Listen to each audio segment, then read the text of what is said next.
नमस्कार दोस्तों, स्वागत है हमारे YouTube channel MGV study point पर। आपका हार्दिक अभिनंदन है।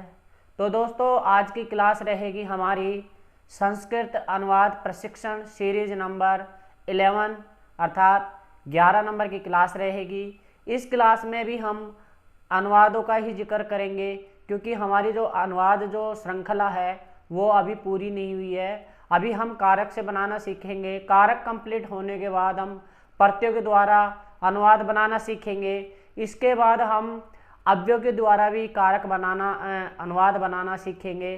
तो दोस्तों, आज की क्लास में हमारा कारक नंबर 3 रहेगा, जिसको हम कहते हैं करण कारक। तो दोस्तों, करण कारक के माध्यम से हम अनुवाद बनाना सीखेंगे। तो चलिए स्टार्ट करते हैं आज की क्लास को। दोस्तों, करण कारक करण कारक कारक करण कारक में तृतीया विभक्ति का प्रयोग करते हैं। तो दोस्तों, जो करण कारक है, इस करण कारक में हम तृतीया विभक्ति का प्रयोग करके हमारा अनुवाद बनाएंगे।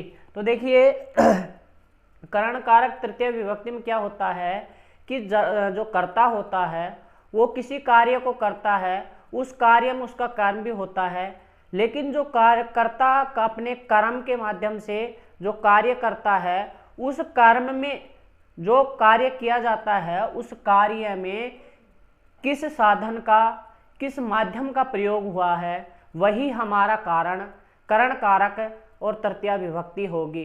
कि कर्ता जिस कर्म में, अपने कर्म में जो कार्य करता है, उस कर्म में कौन सा साधन प्रयोग करता है, कौन सा माध्यम का प्रयोग करता है, वही उसमें करण कारक प्रयोग में होगा। जैसे मैंने लिखा कि वह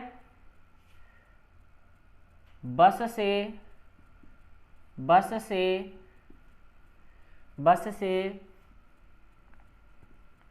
जयपुर जाता है। वह बस से जयपुर जाता है। तो दोस्तों देखिए, वह जो करता है वो जयपुर जा रहा है। कहाँ जा रहा है? जयपुर जा रहा है। लेकिन जयपुर जाने में किस साधन का प्रयोग कर रहा है, किस माध्यम से वो जा रहा है जयपुर, उस माध्यम या साधन में ही क्या होगा, करण कारक तृतीया विभक्ति का हम प्रयोग करेंगे। जैसे वह को लिखते हैं सह। अब देखिए, यहाँ पर बस है, बस को हम बस भी बोल सकते हैं संस्कृत में। तो क्या लिखेंगे? तृतीय विभक्ति का प्रयोग करना है, तो हो जाएगा बसेन। स बसेन जयपुरम गच्छति।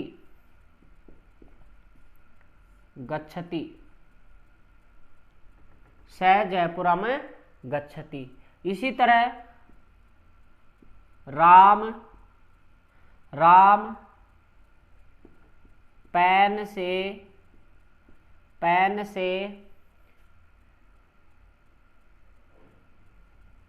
पुस्तक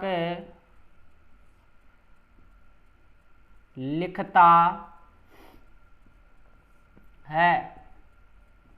राम पेन से पुस्तक लिखता है। अब यहाँ पर राम का कार्य क्या है? पुस्तक लिखना। लेकिन जो पुस्तक राम लिख रहा है, उस पुस्तक को लिखने में वो कौन से साधन का प्रयोग कर रहा है, किस माध्यम से वो पुस्तक लिख रहा है, उस माध्यम या साधन में ही हम क्या कर देंगे, करण कारक और तृतीया विभक्ति का प्रयोग कर देंगे। जैसे राम है कलमेन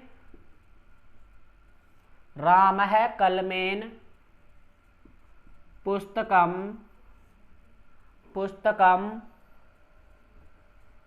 लिखति। राम है कलमेन पुस्तकम लिखति। इसी तरह रमा, रमा, हाथ से, हाथ से खाना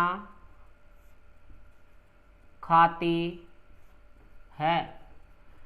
यहाँ पर रमा जो है वो खाना खा रही है, लेकिन खाना खाने में कौन से साधन या किस माध्यम से खाना खा रही है, उस माध्यम या साधन में ही क्या कर देंगे, तृतीया विभक्ति करण कारक कर देंगे।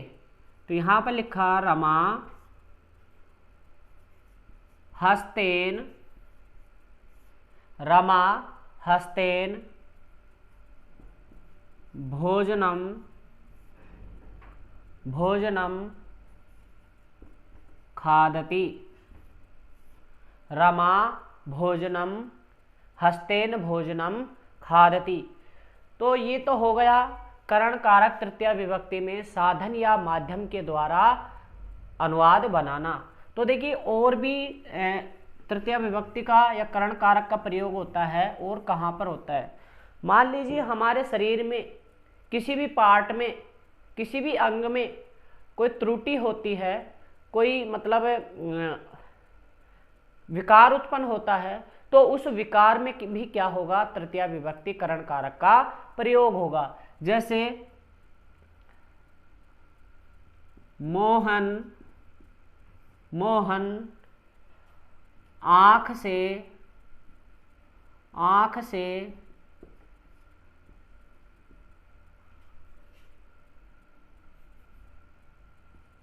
अंधा या फिर काणा है, मोहन आँख से काणा है। तो देखिए जो मोहन है, मोहन की आँख में क्या विकार उत्पन्न हुआ कि वो एक आँख से क्या है, काणा।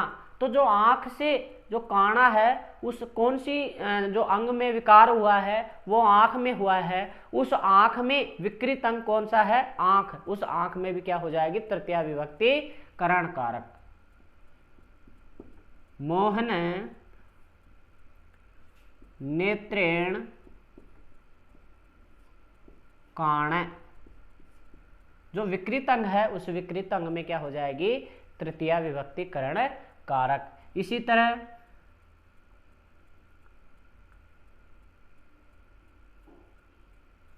श्याम, श्याम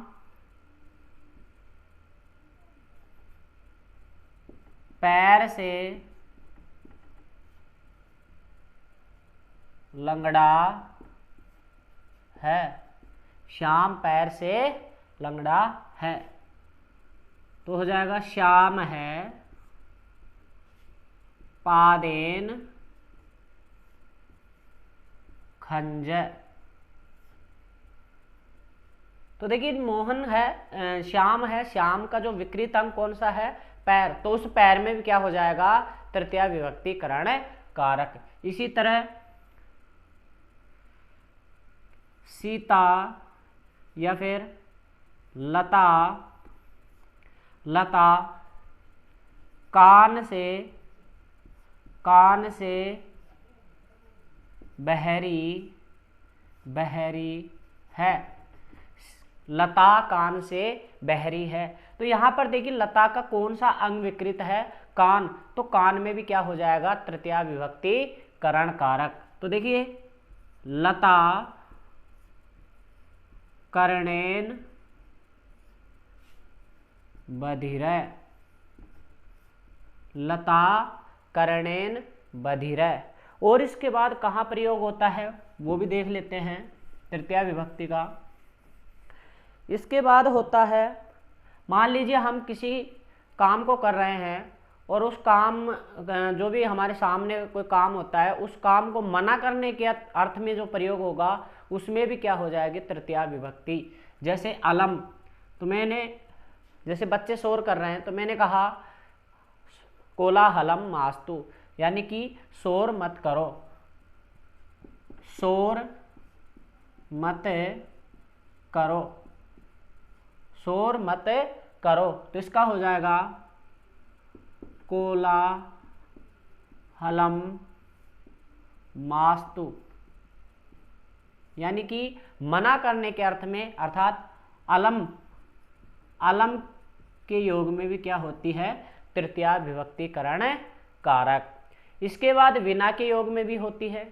इसके बाद किसी जो हमारा जो लक्षण है, जैसे साधु है, साधु दाढ़ी से क्या है, साधु दिखता है, तिलक से हिंदू दिखता है।